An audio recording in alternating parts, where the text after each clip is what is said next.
tal? Bienvenidos a este programa que se llama El Poder de lo Inconsciente Animal Psicoanalítico. Quédense con nosotros porque vamos a tener un tema muy interesante. Les recuerdo las formas en cómo se pueden poner en contacto con nosotros, que es a través de www.proyectateradio.com. En Facebook también nos pueden buscar en nuestra página, recuerden, El Poder de lo Inconsciente Animal Psicoanalítico, o en el perfil J. Carlos Geo.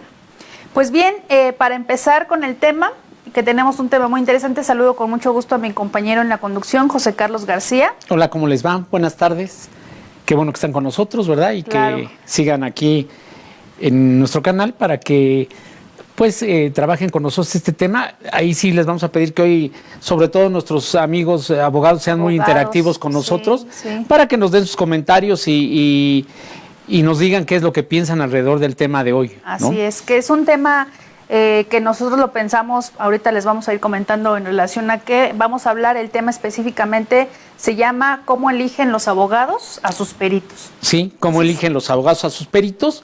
Nos pareció un tema que lo estuvimos comentando, lo estuvimos debatiendo los dos, de por qué la necesidad de hablar de este tema.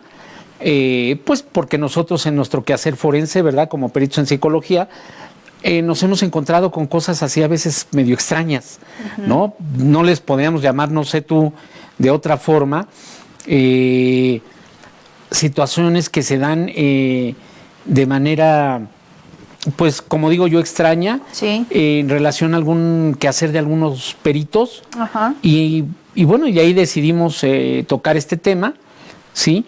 Y la importancia que tiene, ¿no? También a nivel profesional, a nivel de un proceso, a nivel sobre todo que nosotros, digámoslo, estamos más inmersos en el área penal, aunque trabajamos también en el área familiar y algunas otras cosas, ¿verdad?, de el orden criminal, pero sobre todo nosotros nos vemos inmersos en procesos de tipo penal. Así es. Y de ahí que surgiera este tema.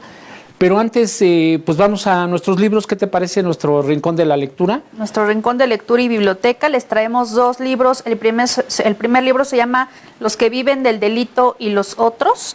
El autor es Elías Neumann y la editorial es Temis. Desde el título es muy interesante, ¿no? Así es.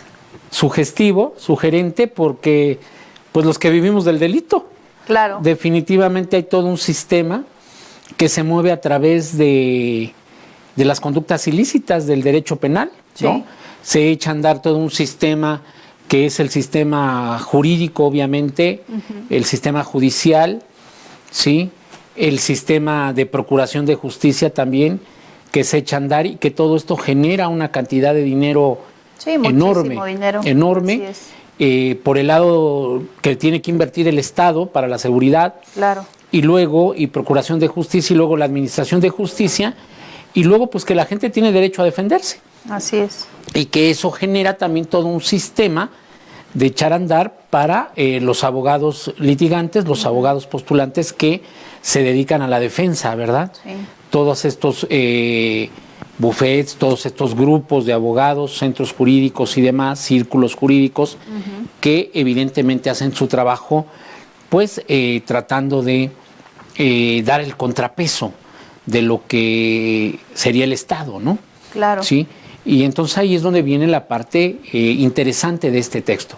Así es, y que pues sí, dentro de los que viven, de las personas que delinquen, pues estarían también los peritos, por supuesto, ¿no? Es un trabajo que justamente... ¿Cómo? Tiene que a ver, ver ya con no te esta entendí situación. eso de los que están dentro de los que delinquen, ¿cómo? Perdón, no, o sea, los peritos, las personas que son peritos, que llevan a cabo peritajes, también entrarían dentro están de lo los que dice operadores, aquí, ¿no? Son los operadores del sistema jurídico ahora, ahora denominados, que serían los testigos expertos, actualmente así llamados en este sistema que tenemos actual. Pero hay que decirlo también, lo que mucha gente también debe de entender y debe estar informada dentro de lo que es un sistema penal, dentro de un sistema jurídico, dentro del Poder Judicial, todo este tipo de cosas, cómo se interviene, ¿no? Cómo se procura la justicia y cómo se administra la justicia, y a partir de eso, cómo se desglosan todos estos elementos de quiénes participan, quiénes son operadores, ¿sí? Quién está dentro de todo esto y cuál es la función de cada uno de ellos, ¿no? Así es, sí. Pues ¿Qué bien, otro texto? El otro texto se llama La pericia psicológica en violencia familiar. La autora es María Inés Amato y la editorial es La Roca, Ediciones La Roca. También este es un libro que les recomendamos mucho porque justamente habla de algunos elementos que debería de seguir el perito para llevar a cabo su pericial, ¿no? Entonces, específicamente en materia familiar. Y de tipo psicológico, ¿no? Claro, así es. Esa editorial es interesante, es una editorial muy jurídica, sí, muy apegada a textos jurídicos, ya sea de derecho o ya sea periciales, y es una editorial muy recomendable, es muy seria esa editorial. Sí, trabaja buenos textos. Pues bien, para comenzar entonces el tema del día de hoy, ¿qué te parece si vamos como desglosando esta cuestión de los peritos? ¿Qué persona sería un perito para que la gente que no está en el ámbito jurídico, que nos entiende esta palabra en contexto? ¿Quién sería un perito? Un perito es un experto en un saber, en un quehacer profesional, ¿sí? Y que esa experticia pues viene a raíz pues, de su formación. Hay experticias muy particulares, hay otras un poco más sencillas, por así decirlo. Ninguna es sencilla como tal, pero a lo que yo me refiero es que dependen ciertas características, ¿no? Pero estaríamos hablando de que un perito sería un experto. Y fíjate que aquí hay una cuestión también interesante en la pregunta que haces, porque muchas veces pensamos porque alguien se tituló a nivel licenciatura en una disciplina, ¿sí?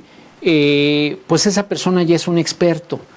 Y creo que allí hay un malentendido en todo el sistema del lenguaje, porque no precisamente equivaldría a lo mismo. Aunque nosotros en la experiencia que tenemos vemos que hay gente que participa en procesos, sobre todo, insisto, de tipo penal, y que la gente presentando su cédula profesional, ya el juzgador o el juzgado le da una característica de experto. Y creo que ahí hay una falla esencial en el sistema, porque esto no debiese ser de esa manera, sino sí tendría que ver, yo creo que uno de los principales pautas que, por ejemplo, nosotros no siendo abogados, sino siendo peritos, ¿sí?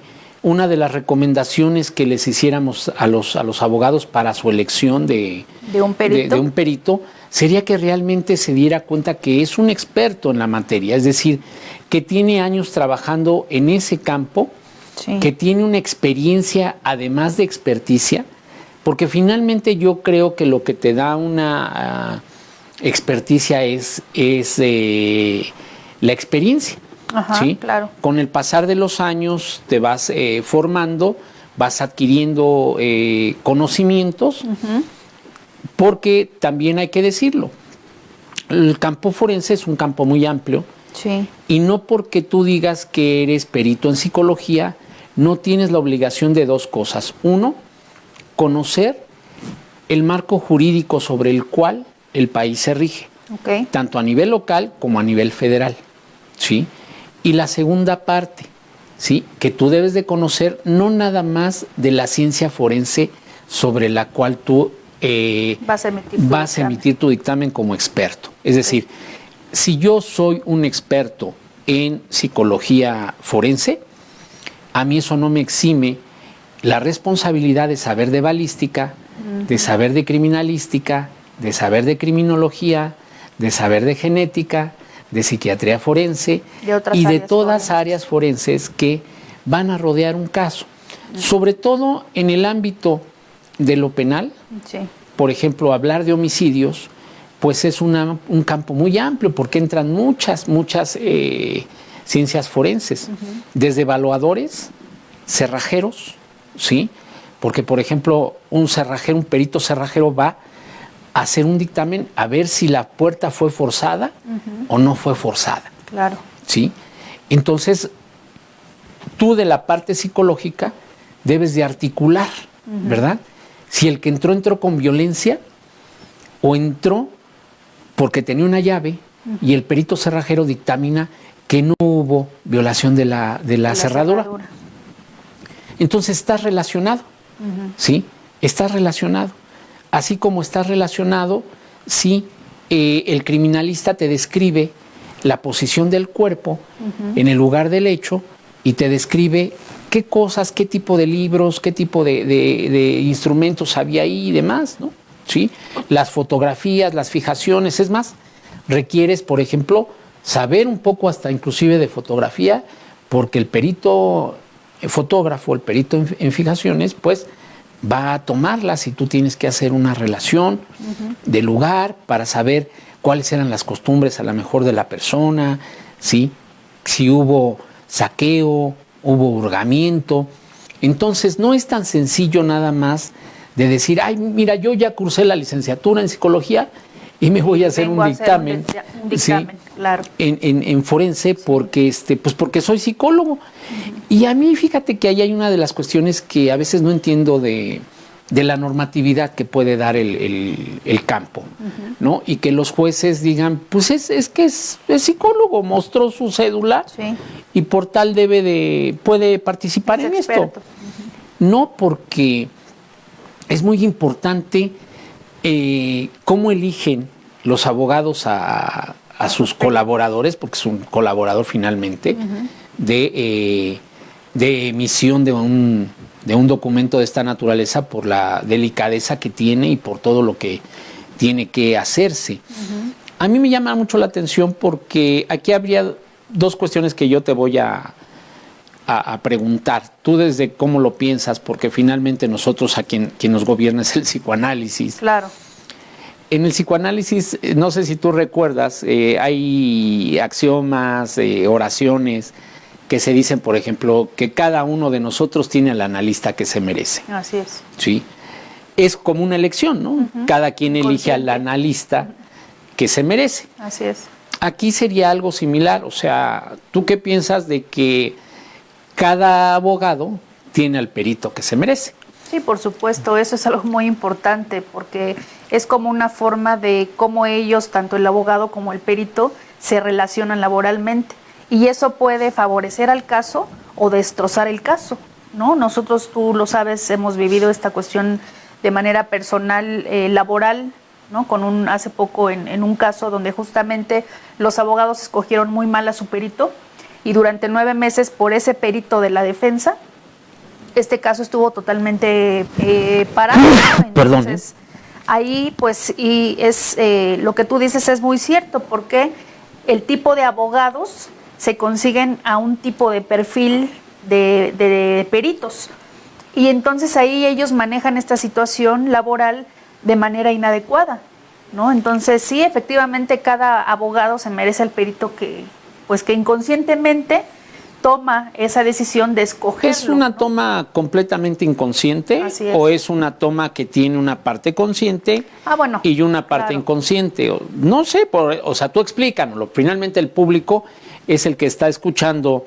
Es una opinión nuestra, no es una verdad absoluta que tengamos en la mano, pero es algo que pareciese así como que un tanto cuanto, pues muy, muy fácil, pero que a la vez, cuando se llevan los procesos, cuando ya se está en las partes más álgidas del proceso, como son las audiencias, como son las juntas de peritos, y esto se tiene que obstruir, se obstruye la justicia por la falta de ética de peritos, en donde ya no asisten a las juntas, a las audiencias, y que aunque se les llamen y se les hagan estas medidas de apremio, en donde inclusive se les multa, y siguen sin presentarse o presentan recetas médicas, ¿no? Recetas médicas, habría que ver si son apócrifas o no.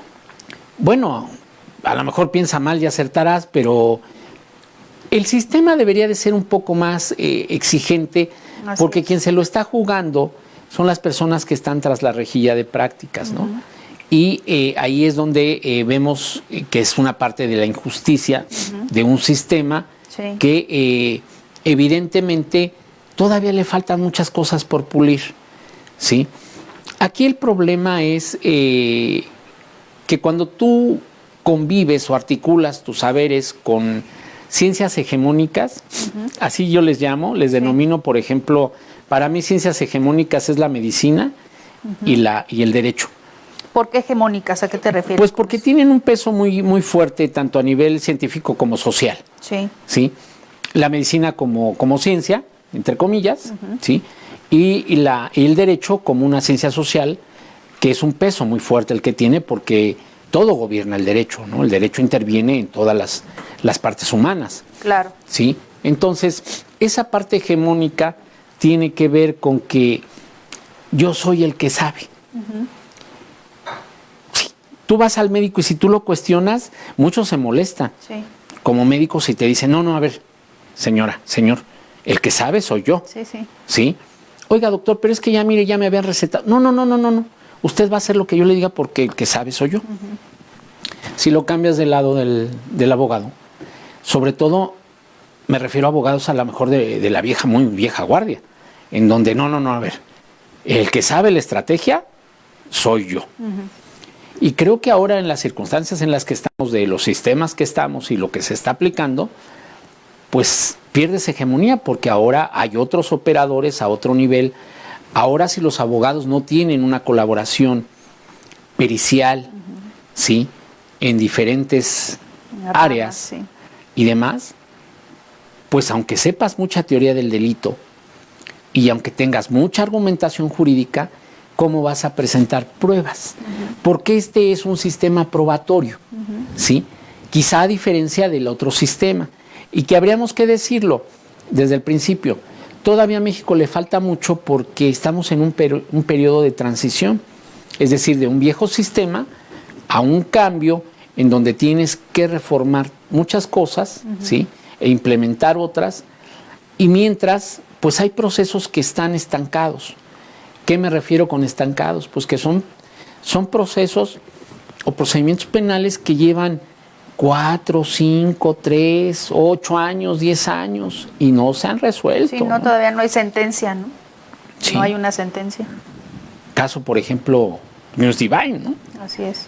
Caso, por ejemplo, de otros homicidios en donde hemos participado y demás, y sigue siendo aquel viejo sistema, ¿sí? Inquisitorio, de señalamiento, de declaraciones, de una serie de fojas y fojas y fojas. Son tomos y tomos y tomos y no se acaban. Y no se acaban, ¿no? Sí. Y entonces, todo eso todavía está en un periodo transicional, ¿sí? Obviamente, estos delitos que de cierto año para acá se han cometido, pues se llevan a lo mejor en el nuevo sistema, ¿sí? Y ya es otro tipo de situación. Sí. Pero a partir de este nuevo sistema, los operadores jurídicos tienen un valor ya más específico por lo probatorio. Sí. Y entonces el abogado requiere una buena selección. Estamos hablando de los abogados litigantes, ¿no? Los que ofrecen sus servicios para la defensa. Sí. Y que, porque ya hay un sistema oficial, que bueno, el Ministerio Público no tiene que preocuparse por eso. Tiene todo un sistema a su disposición, ¿sí? Que ahí lo único que ellos deben de saber es a qué perito deben de enviar, ¿no? Claro. A qué le van a pedir ciertos dictámenes, ¿sí? Porque también esa es una falla a veces en el sistema oficial. El Ministerio Público no sabe qué perito utilizar. Claro. Y qué perito puede hacer determinada pericia, ¿no? Eso también es muy interesante. Sí. ¿Y eso cómo se logra? ¿Cómo un abogado llega a saber qué es lo que le puede preguntar al perito? Decíamos al principio, así como nosotros estudiamos una ciencia de la conducta, pero cuando la intersectas con asuntos de la ley, se llama psicología forense, entonces necesitas saber marcos jurídicos, necesitas saber legalidad, ¿sí? Cultura de la legalidad, y meterte en cosas del derecho. Claro. Aunque no es, insisto, tu rama de base. No, pero sí estamos hablando, ahí puede intervenir la cuestión de la psicología jurídica. Sí, Por pero ejemplo. tú tienes que saber, no de psicología jurídica, no. Tienes que saber de derecho. Consultar los códigos, consultar los artículos y aproximarte a ellos para que también te expliquen, ¿verdad? Porque uno en eso no es experto. Claro. A lo que yo voy es que de la misma manera los abogados requieren instrumentarse de conocimientos psicológicos, por ejemplo, o de otras áreas periciales, ¿sí? Para que tú puedas entonces escoger y tener una elección que tiene que ver con una buena elección de tu perito, entonces también tienes que saber de esa materia. Porque fíjate, no sé en tu experiencia, pero en la mía, de cada 10 abogados a los que tú te acercas o ellos se acercan a ti, te dicen, es que yo necesito esto, perito, porque yo no soy experto en eso. Sí. Yo de eso no sé. Y es como si prácticamente te quitaras de la responsabilidad, ¿no? Como lo pudiera hacer algún médico que es médico especialista en radiología, y tú le haces una pregunta de ginecología y te dice, no, pero yo de ginecología no sé, yo soy radiólogo, ¿sí? Pues sí, pero estudiaste de base medicina, entonces también debes de tener ciertos conocimientos básicos, a lo mejor no de experticia, pero sí básicos. ¿Qué estamos diciendo con esto? Que también los abogados se tienen que introducir en los conocimientos de las ciencias forenses, ¿sí?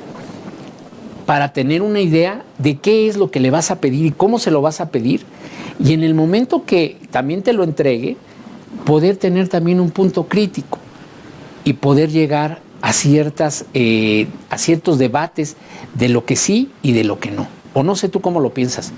Sí, porque también ahí, pues obviamente si el abogado no tiene ni idea de qué va a realizar el perito, pues entonces también ahí ya empezamos mal, porque lo que tú estás diciendo es que si el Ministerio Público o el abogado de la defensa no tiene ni idea del planteamiento del problema, pues entonces va a ser muy difícil que la conclusión a la que llegue el perito le ayude o le sirva para la investigación de lo que él quiere, ¿no? En específico. Y ahí empieza entonces la lección. Ahí empieza que tú también, como abogado, te des cuenta qué alcance y qué conocimientos puede tener tu propio perito en relación a esto, ¿no? Así es. Y cómo te lo va a hacer y cómo te lo va a resolver. Entonces ya vas viendo parte de la formación.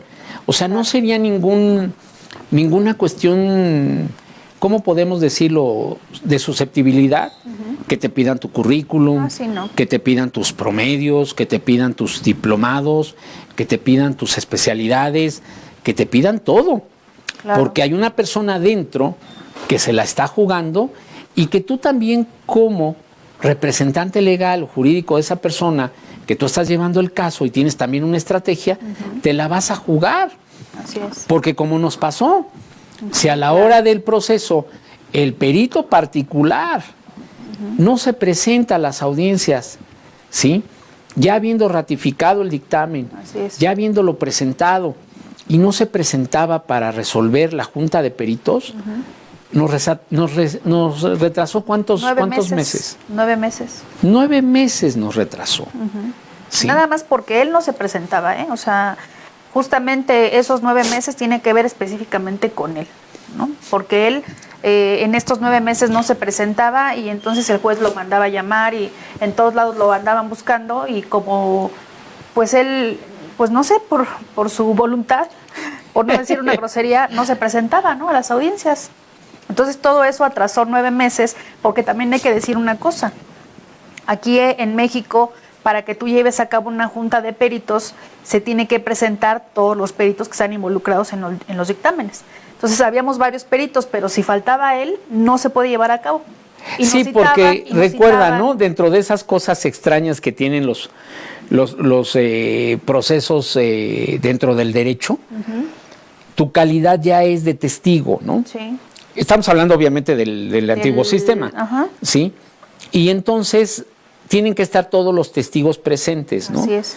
Para que no haya mano negra, entre comillas, de que si un testigo no vino se entere qué fue lo que le preguntaron. Claro. Entonces, ahí están todas esas inconsistencias, pero a mí lo que me parece más inconsistente es cómo los jueces permiten que todo esto se desborde. No decimos todos, ¿sí? No. Pero sí algunos que yo creo que les falta presencia. Claro. Seguimos estando en eso de ¿y el juez dónde está? ¿No? Así es. Y seguimos permitiendo que el secretario de acuerdos, aquí hubo un sinfín de secretarios de acuerdos Así es. que no saben llevar las audiencias. No. que carecen de cierta experiencia, de cierta experticia también. No porque seas abogado, serás perito en derecho. No, y porque no tengas, puedes tener licenciatura, maestría y doctorado en derecho, y no quiere decir que con eso tú sepas llevar a cabo una diligencia, cuidado, porque a mí me ha tocado, ¿no? En donde tú ves que supuestamente son doctores en derecho y no tienen como idea de las cosas de cómo llevar a cabo la junta. Entonces, hay una cuestión muy fuerte, porque también los abogados de la defensa, que son los que tendrían, y el Ministerio Público inclusive también, tener como cierto cuidado en cómo se lleven a cabo las diligencias, no hablan, ¿no? La estrategia, que cuando tú les preguntas, oiga, abogado, ¿cuál es su estrategia? No, es justamente lo que tú dices, no hablar. Pues yo me quedo asombrada, porque digo, ¿cómo es posible cuando que al perito abogado se le contrata para que te saque de dudas, ¿no? Claro. Y lo bombardees, por así decirlo coloquialmente, con preguntas para que a todos nos quede más claro qué pudo haber sido lo que pasó. Así es. O cómo se pudieron haber dado los hechos, ¿no? Claro.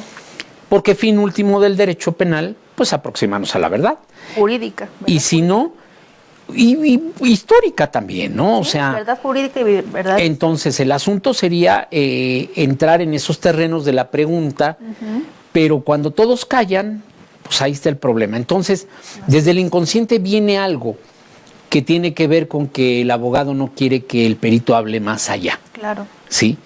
Y entonces tendrás que contratar peritos que no hablen más allá. Así es. ¿Sí? Que haya cierto temor en expresar ciertas ideas y ciertas verdades. Claro. ¿Sí? Y entonces ahí vendrían los conflictos. Entonces sí vemos cómo la parte inconsciente tiene algo que ver con la elección de tu perito y de tu peritaje. Porque fíjate que hay un punto importante en lo que tú estás comentando justo ahorita, es que me ha tocado ver peritos y abogados que le tienen inclusive miedo al juez. Miedo en un sentido de que a veces no le quieren externar ciertas situaciones que se están dando durante el proceso, como para evitar, según lo que ellos dicen, represalias en contra del caso, ¿no? En contra de su defendido. A mí eso me parece algo también muy delicado y no lo comprendo, porque pues al juez no se le tendría por qué tener miedo.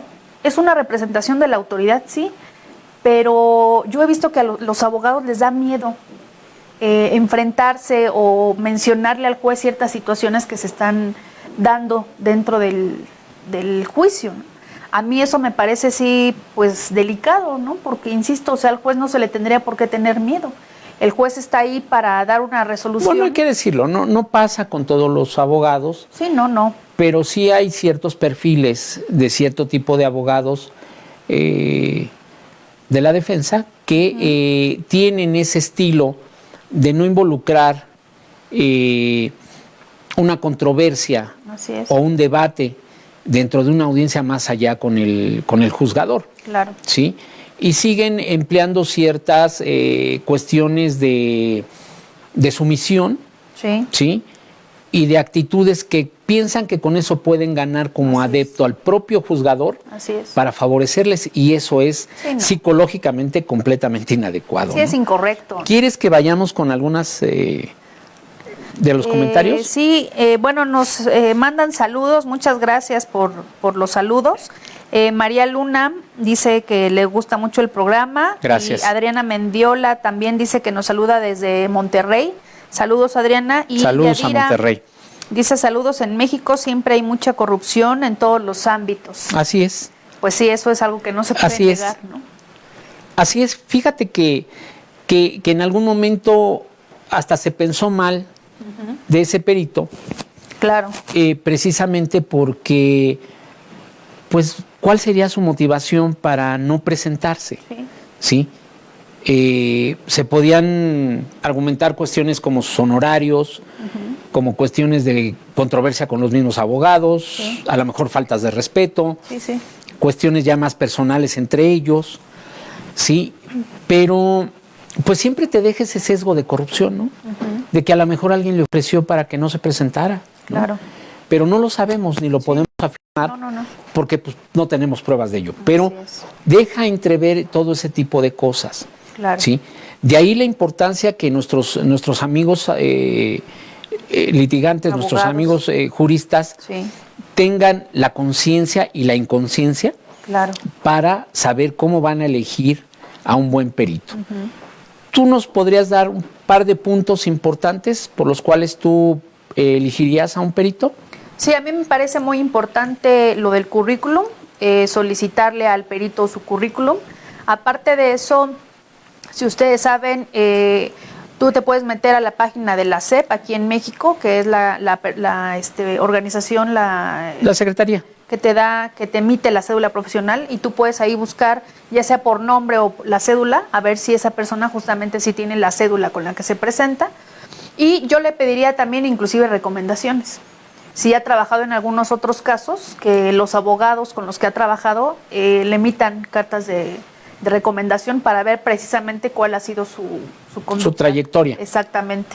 Sí, que inclusive el perito pueda dar una lista de los casos en donde ha intervenido, ¿no? Como para ver su trayectoria. Sí, hay una especie de bitácora, ¿no? Exactamente, exacto. Que te avala, ¿sí? Este tipo de situaciones. Sí. Porque pues está o la causa penal, el número de causa penal donde interveniste, o en su momento una averiguación previa o carpeta de investigación, ¿no? Así es. En la actualidad. Entonces, tú harías esa recomendación, currículum y búsqueda de la SEP. Pero ahí caemos otra vez en esa parte un poco bizarra, ¿no? Porque finalmente una cédula, tú entiendes esta parte en donde dice... la patente. La patente. O sea, ¿eso qué te da a ti? ¿Tú qué entiendes como profesionista cuando lees tu cédula? Pues que el profesionista que ya cursó la licenciatura tiene como una cuestión de conocimientos amplia, como para que esa persona Pero pueda... amplia, ¿por qué? Volvemos ahí, es un problema serio. Y ahí entramos en el debate tú y yo, porque hemos visto peritos que intervienen en causas penales, en cuestiones, por ejemplo, de abuso sexual, ¿sí? Y practican dentro de lo que te permite el código y demás como perito, todos tus experimentos, ¿no? Sí, sí. Y dentro de esos experimentos ellos practican, por ejemplo, pruebas proyectivas de personalidad, claro. ¿sí? Hasta para los chiquitines. Y cuando tú ves la currícula de la universidad de donde vienen esos peritos, ni siquiera les enseñaron a aplicar pruebas proyectivas para menores. Así es. Eso es lo grave. Así es. Eso es a lo que estamos invitando de manera maquiavélica y diabólica a nuestros amigos abogados. Que vean la currícula inclusive de materias que llevaron los peritos. Claro. Para poder precisamente puntualizar en qué áreas sí están capacitados y en qué no. Y en qué áreas, señores, no están capacitados. Porque fíjate que también ahorita que comentas eso, me viene a la mente inclusive también otra sugerencia, es que los abogados soliciten dictámenes, porque te voy a decir por qué. Yo he visto peritos que dicen, yo tengo 20 años de experiencia, ¿no? Y se jactan con sus 20 años de experiencia. Yo siempre lo he dicho, si una persona hace algo mal, lo va a hacer mal 1000 veces, 500 veces. Sí, si no llega alguien que lo corrija. Exactamente, entonces, y yo lo que le sugiero es eso, ¿no? A lo mejor el perito puede decir, yo tengo 20 años de experiencia, sí, pero ¿con qué calidad de dictámenes tú has colaborado en los casos en donde tú intervienes? Porque puedes tener 20 años de experiencia, haciendo puras porquerías, ¿no? Entonces, esos 20 años de experiencia, pues, no sirven en ese sentido estricto como para que se pueda intervenir en un caso tan especializado, lo que tú comentas, al aplicar, por ejemplo, pruebas psicológicas a menores. Es que yo conozco peritos, sobre todo, discúlpenme que los diga así, ¿no? En la parte oficial, en donde ellos aprendieron a aplicar pruebas proyectivas cuando llegaron a la Procuración de Justicia. Así es. Y eso es muy grave. Eso es muy grave porque no es un país para que practiques. Sí, no. No estamos los niveles en los que estamos, de inseguridad, de corrupción, delincuencia, de que no hay la aplicación de la justicia como debe de ser. Sí. Necesitamos ya gente capacitada y preparada ahí. Claro. No gente que llegue a aprender y que un jefe te diga, mira, este es el test de Rorschach y lo debes de aplicar así y así y así. Sí. No. ¿Sí? debes ya de traer una capacitación, ¿sí? Y por eso deben de estar los mejores elementos. Claro. Las mejores cabezas salidas de la universidad y que les interese la psicología forense, vénganse para acá. Así es. ¿Sí? Y los que, bueno, quieran estar del otro lado, que también se vale para tener los contrapesos, pues adelante. El asunto es ese, ¿sí? Que hay universidades en la que los abogados no saben ese sentido porque no son especialistas en el tema, que en la currícula, es decir, en la formación de esos licenciados de pregrado, no tienen materias que después las quieren aplicar a nivel criminal, a nivel ya de juzgado, ¿sí? O, en su defecto, por eso nunca aplican una prueba. Claro. ¿Sí? Porque evidentemente salen de universidades que tienen que ver con teorías cognitivas, que tienen que ver con teorías sociales, ¿sí? Y que nunca pasan por terrenos de la psicopatología. Así es. ¿Sí? Y que entonces nunca tienen test aplicados en la infancia, test aplicados en la adolescencia, test aplicados en la adultez, ¿sí? Por eso es importante decir, a ver, perito, tráigame su tira de materias para yo saber si realmente usted tiene la capacitación de hacer los experimentos que usted dice que va a realizar, porque esto es muy delicado. Así es. Si no, luego, ¿cómo los defiendes? ¿Sí? Y hay muchas cosas inconsistentes que por el hegemonismo de los jueces y que creen que ellos también lo saben todo, ¿sí? Se permiten muchas cosas que no se debiesen permitir. Así es. Entre ellas, un dictamen en psicología siempre deberá de ir anexado tus experimentos que hiciste, para que conste que tú realmente los hiciste. O sea, es decir, las pruebas psicológicas que tú aplicaste, la entrevista, todo lo que tú hiciste como perito tendrá que estar anexado ahí. Porque son los indicios. Así es. Si yo digo que un niño tiene sintomatología de haber sido agredido sexualmente, yo le tengo que decir al juez en dónde lo encontré. Claro. Y para decirle dónde lo encontré, le tengo que dar la original de los elementos, por ejemplo, del dibujo, y decirle, mire, su señoría, yo aquí, en esta parte del dibujo, encontré que el niño tiene esta sintomatología así y así y así y así, porque la epistemología de mi ciencia lo dice así y así y así, y tal autor y tal teoría psicológica lo menciona así y así y así. Pero no, resulta que tu dictamen es un papel en donde al final dice, sí tenía sintomatología de haber sido agredido sexualmente. Ah, ¿y qué hubo? ¿Dónde? ¿Sí? No, y además, y luego te sale un juez a nivel de imbécil y te dice, no, es que no es necesario porque el artículo X340 al cuadrado te dice que no es necesario que presentes los análisis clínicos. No, señor, pero estos no son análisis clínicos. Sí, son pruebas psicológicas. Son pruebas psicológicas. La psicología no tiene nada que ver con la medicina, señores. ¿Sí? Parte de la filosofía y tiene un conocimiento y una epistemología es diferente. Claro. ¿Sí?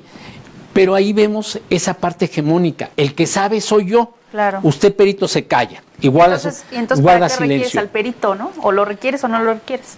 Para ser hegemónico y callarlo cuando lo tengas que callar. Cuando quieras callarlo. Y si además tú, contratante, que es tu abogado de la defensa, no te ayuda, ¿sí? Se queda callado porque y se queda callado y volteas y lo ves y le dices, oye, pues dile algo para que yo pueda hablar.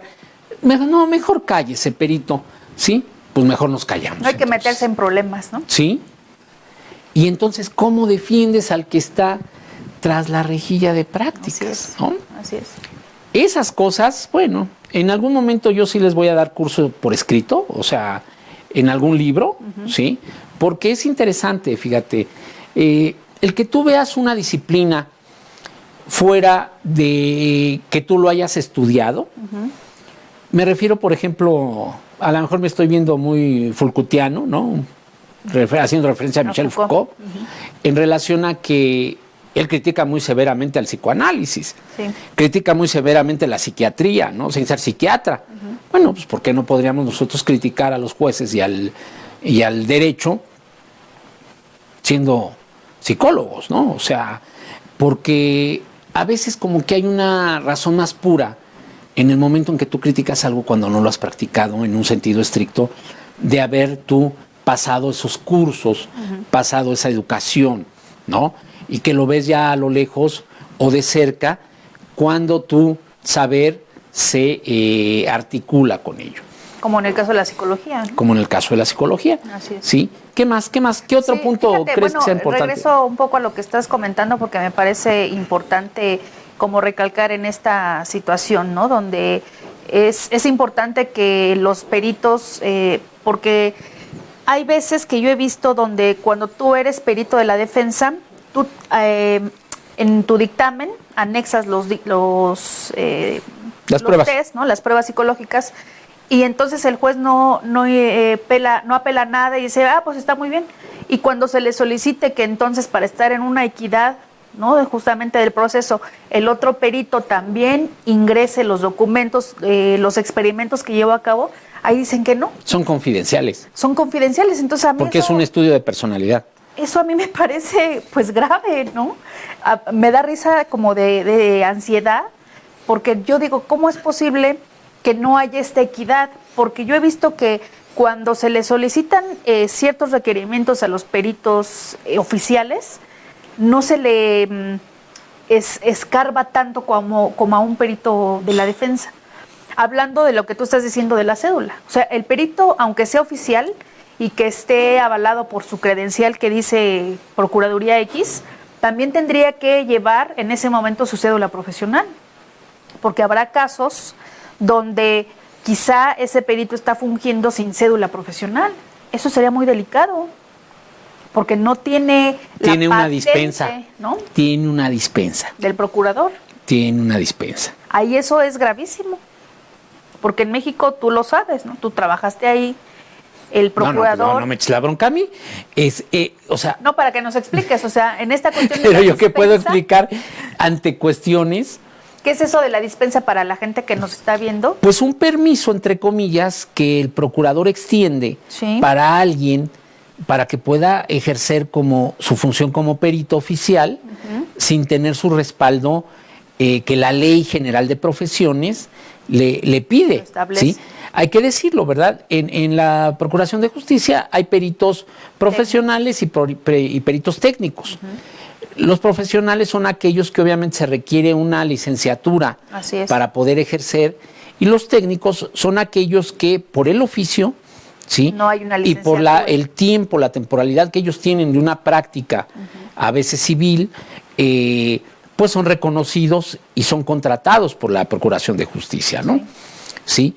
Caso, por ejemplo, de personas que trabajan en instalaciones de gas, casos, por ejemplo, el perito cerrajero, algún perito en mecánica, ¿sí?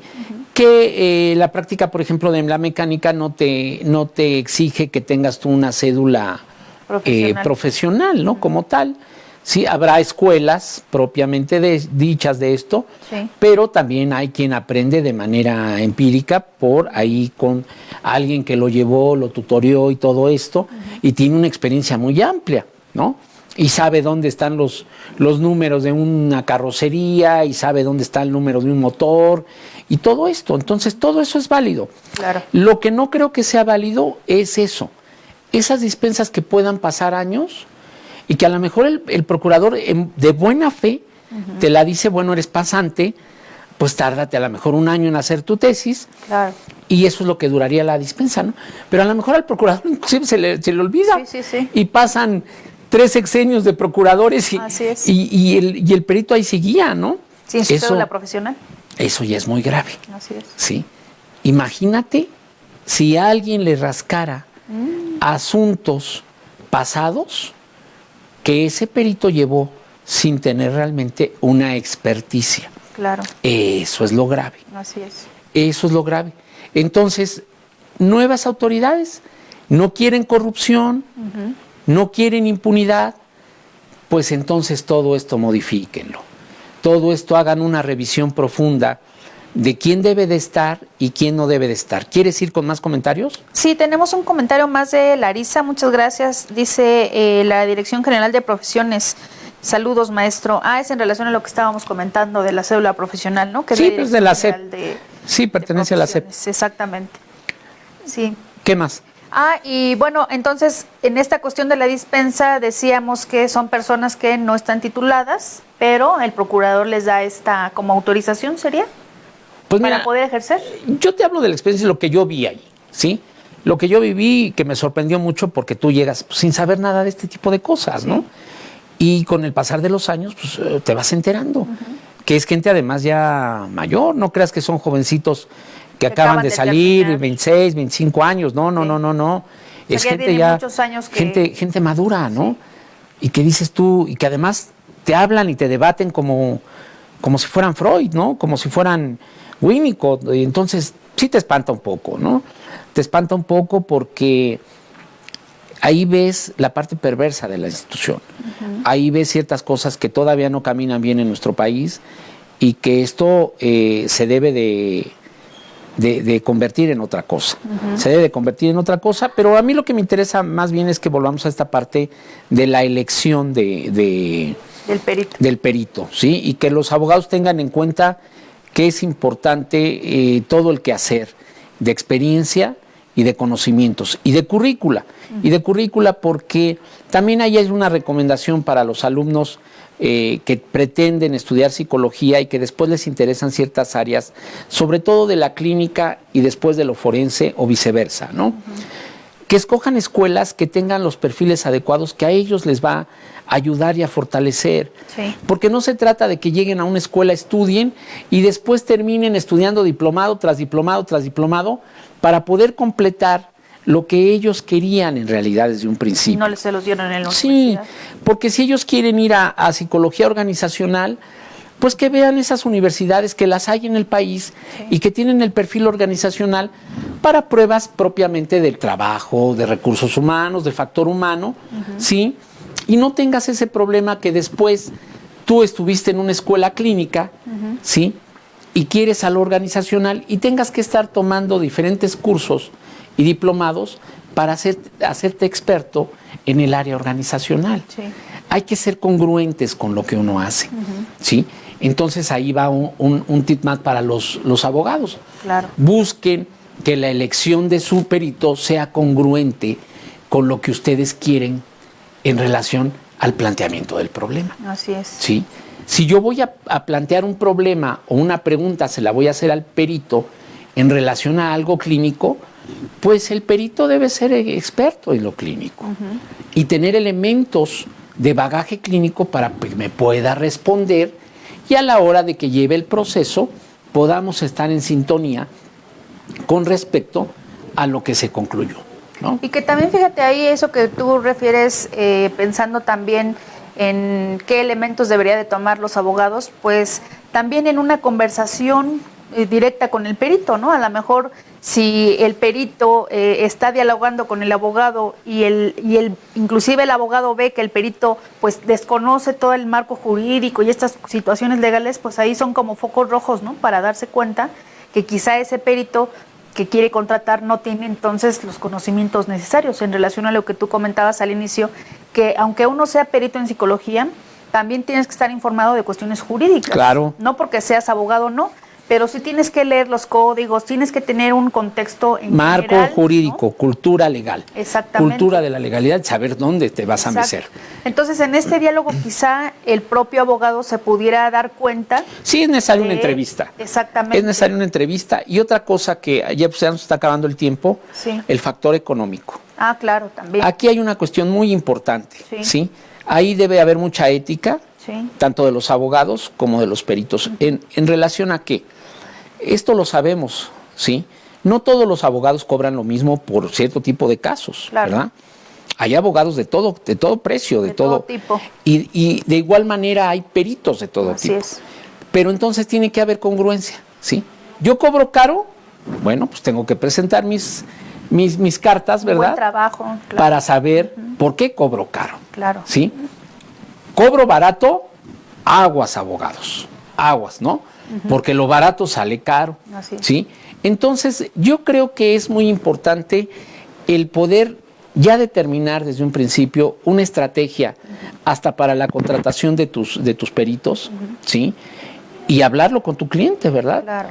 Porque las cosas buenas no siempre son caras, ¿sí? Y hay veces que las cosas malas sí son baratas. Y ahí habría que ver esta cuestión de qué es lo caro y qué es lo barato, ¿no? Porque regresando al ejemplo que nosotros les dimos, donde 9 meses se paró el proceso, pues estamos hablando de un costo más caro que lo económico, ¿no? Sí. Donde la persona estuvo ahí 9 meses recluida. Y que también es una inversión. Claro, por supuesto. Sabemos para los que vivimos del delito, así es. ¿sí?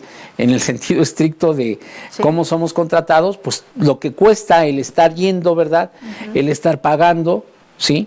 A nosotros se nos tenía que pagar cada que nos citaban a la junta, porque pues ya teníamos bastante tiempo yendo y no se resolvía, ¿no? Así es. Entonces, bueno, ahí esperemos que nos hagan llegar sus comentarios, que esto a lo mejor no sea la última vez que toquemos el tema, porque es un tema delicado por todas las formas que lo quieras ver, ¿sí? Y que pues hay que checarlo, hay que checarlo y que se pierda esa parte hegemónica de que el que sabe soy yo, ¿no? Claro. Y que se hagan equipos de trabajo interesantes, dado ahora el sistema cómo se lleva, ¿no? Sí, porque fíjate, en esto que tú comentas es algo importante, donde los abogados también se tienen que reunir con todo su equipo de trabajo para debatir, ¿no?, en esta situación de qué es lo que mejor conviene al caso, ¿no?